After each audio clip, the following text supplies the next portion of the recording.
Hi అండి, అందరూ ఎలా ఉన్నారండి? వెల్కమ్ టు అవర్ ఛానల్ భీమవరంలో మా ముచ్చట్లు. మొన్న శనివారం మేము వాడపల్లి వెంకటేశ్వర స్వామి గుడికి వెళ్ళామండి. అక్కడ దర్శనం గురించి మీతో షేర్ చేద్దామని చెప్పి ఇలా వీడియో అయితే తీసానండి. వాడపల్లి అనేది చుట్టుపక్కల ప్రాంతాల వారందరికీ చాలా బాగా తెలుసండి. ఇక్కడ బాగా ప్రసిద్ధి చెందిన గుడి. ఇక్కడికి ఎక్కడెక్కడి నుండో భక్తులు వస్తారు. ఇక్కడ 7 వారాలు వచ్చి 7 ప్రదక్షిణలు చేస్తే భక్తులు అనుకున్న కోరికలు నెరవేరుతాయని ఇక్కడ బాగా నమ్మకం అండి. అందుకని ఎక్కడెక్కడి నుండో వస్తారండి భక్తులు ఇక్కడికి ప్రదక్షిణాలు చేసి వారి మొక్కులు తీర్చుకోవడానికి. అలాగే మేము కూడా 7 వారాలు వెళ్దామని చెప్పి నేను, మా అక్క, అలాగే మా ఫ్రెండ్ అశ్విని గారు కలిపి ఇలా ముగ్గురము వచ్చామండి. ఇదే ఫస్ట్ వారం అండి మేము రావడం. ఇప్పుడు ఈ మాఘమాసం కావడం, అందులోనే శనివారం రావడంతో చాలా రష్గా ఉందండి గుడి. ఎప్పుడు సాటర్డే ఇంతే రష్గా ఉంటుంది, కానీ ఆ రోజు ఇంకా ఎక్కువ రష్గా ఉందండి. ఇంకా మేము ఇక్కడ బాగా రష్ ఎక్కువ ఉందని విశిష్ట దర్శనం 200 రూపీస్ టికెట్ అయితే తీసుకున్నామండి. ఆ 200 రూపీస్ టికెట్ తీసుకున్నా సరే మాకు దర్శనం అవ్వడానికి 4 గంటలు టైం పట్టిందండి. ఇంకా టికెట్ తీసుకుని 7 ప్రదక్షిణాలు చేయడానికి స్టార్ట్ అయ్యామండి. 7 ప్రదక్షిణాలు చేయడానికి కూడా మాకు ఒక హాఫ్ అన్ అవర్ పైన టైం పట్టిందండి. అంత క్రౌడ్లో తిరగడానికి చాలా టైం పడుతుంది. 7 ప్రదక్షిణాలు చేసినప్పుడు మనము ఒక కాయిన్ కానీ, ఒక వక్క కానీ, లేదంటే పువ్వు కానీ మనం ఒక్కొక్క ప్రదక్షిణకి సమర్పిస్తూ ఉంటామండి. అవి వేయడానికి కూడా మనకి ఖాళీ లేకుండా జనం అయితే చాలా ఉన్నారండి. ఇక్కడ 3 దర్శనాలు ఉంటాయండి. ఒకటి ఉచిత దర్శనము, ఒకటి ప్రత్యేక దర్శనం 50 రూపాయలు, అలాగే విశిష్ట దర్శనము 200 రూపాయలండి. ఇలా 3 దర్శనాలు ఉన్నా కూడా మనం ఎంత విశిష్ట దర్శనం తీసుకున్నా ఆ రోజు మాత్రం మాకు దర్శనం అవ్వడానికి కరెక్ట్గా 4 అవర్స్ పట్టిందండి. చాలా క్రౌడ్ ఉంది.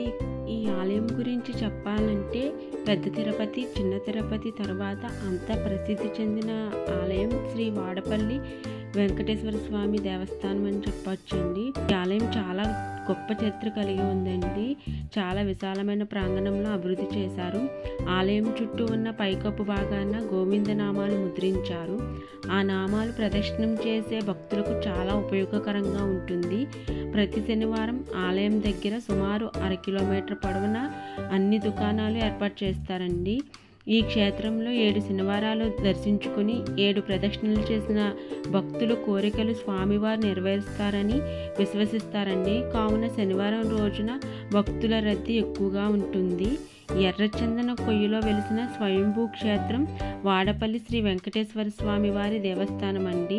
శ్రీ వెంకటేశ్వర స్వామి వారిని కళ్యాణ వెంకటేశ్వరుడు అని కూడా పిలుస్తారు. స్వామివారు బ్రహ్మోత్సవం 10 రోజులు పాటు అంగరంగ వైభవంగా నిర్వహిస్తారండి. ప్రతిరోజు రాష్ట్ర నలుమూలల నుండి భక్తులు స్వామివారిని దర్శించుకుంటారు. మరియు బ్రహ్మోత్సవ సమయంలో భక్తుల తాకిడి చాలా ఎక్కువగా ఉంటుందండి.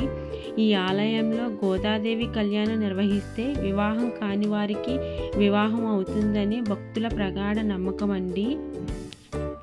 ఇక్కడ ఆలయం వెనుక భాగంలో కాయిన్స్ ఇలా స్టిక్ చేస్తే భక్తుల అనుకున్న కోరికలు నెరవేరుతాయని భక్తుల నమ్మకం అంటండి. దర్శనం అయిపోయాక మేము ఇంకా స్టార్ట్ అయిపోయామండి. అప్పటికే 2:33 అయిపోతుంది. ఇంకా లంచ్ చేద్దామని రావులపాలెంలో ఉన్న ఆర్కే టిఫిన్స్ దగ్గర ఆగామండి. అక్కడ బఫే సిస్టమ్ అంటండి. ఇంకా మీల్స్ వచ్చేసి ఒక్కొక్కరికి 110 రూపీస్ అండి.